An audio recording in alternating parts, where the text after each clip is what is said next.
Hello বন্ধুরা, বাবলি রান্নাঘরে তোমাদের অনেক অনেক স্বাগত জানাই। আশা করি তোমরা অনেক ভালো আছো, সুস্থ আছো। আমিও ভালো আছি। তো আজকে আর একটা রেসিপি শেয়ার করব। ভিডিওটা শুরু থেকে শেষ অবধি দেখার অনুরোধ রইল। বন্ধুরা, আজকে আমি চকোবার আইসক্রিম বানাবো। তার জন্য আমি নিয়েছি ওরিও বিস্কিট, নিয়েছি 4 প্যাকেট, কনডেন্স মিল্ক নিয়েছি, লিকুইড দুধ গরম করে ঠান্ডা করে নিয়েছি। তো আমি বিস্কিটগুলো এরকম করে নিয়েছি, খুলে নিয়েছি। কোনো মোল্ড ছাড়াই আমি বানাবো, তো এই প্যাকেটগুলো আমার লাগবে, তাই জন্য আমি এরকম খুলে নিয়েছি। বিস্কিটগুলো ঢেলে নিচ্ছি।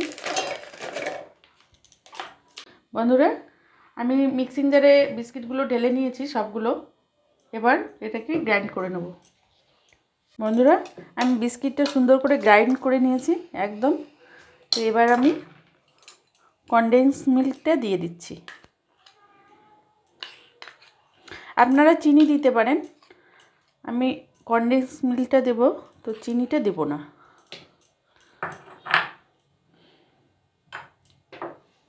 দুধটা দিচ্ছি।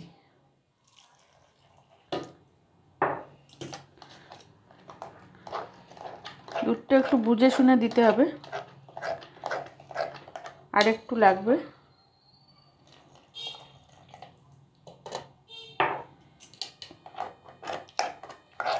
বন্ধুরা, আমি দুধটা দিয়েছি, আরেকবার মিক্সিং জারে মিক্স করে নেবো এটাকে। বন্ধুরা, আমি ভালো করে মিক্স করে নিয়েছি।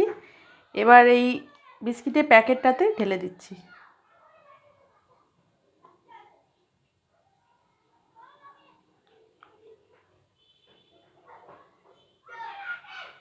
ভর্তি করে দেব না, হাফের একটু বেশি দিলাম।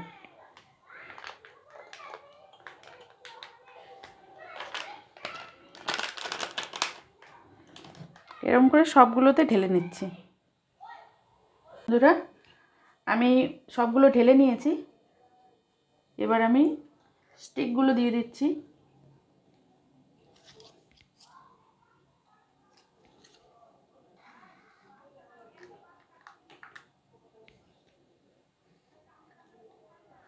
এটা আমি ফ্রিজে রাখবো 10 ঘন্টার জন্য। 10 ঘন্টা পরে ফিরে আসছি।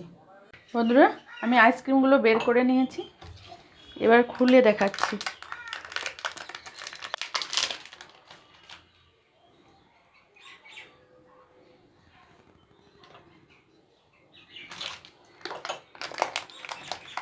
সবগুলো আমি খুলে নেব। বন্ধুরা, আমি আইসক্রিমগুলো মোল্ড থেকে বের করে, প্যাকেট থেকে বের করে একটা প্লেটে সার্ভ করে দিয়েছি। তো আপনারা ওইভাবে বানাবেন। মোল্ড ছাড়াই বানানো যেতে পারে, তো তার জন্য কোনো সমস্যা নেই। তো এভাবে বানাবেন, খেতে খুবই ভালো হয়।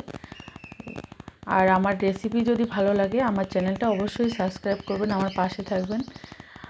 আর ফিরে আসছি নতুন কোনো ভিডিও নিয়ে। ভালো থাকবেন, সুস্থ থাকবেন। ভিডিওটা শুরু থেকে শেষ অবধি দেখার জন্য অনেক অনেক ধন্যবাদ।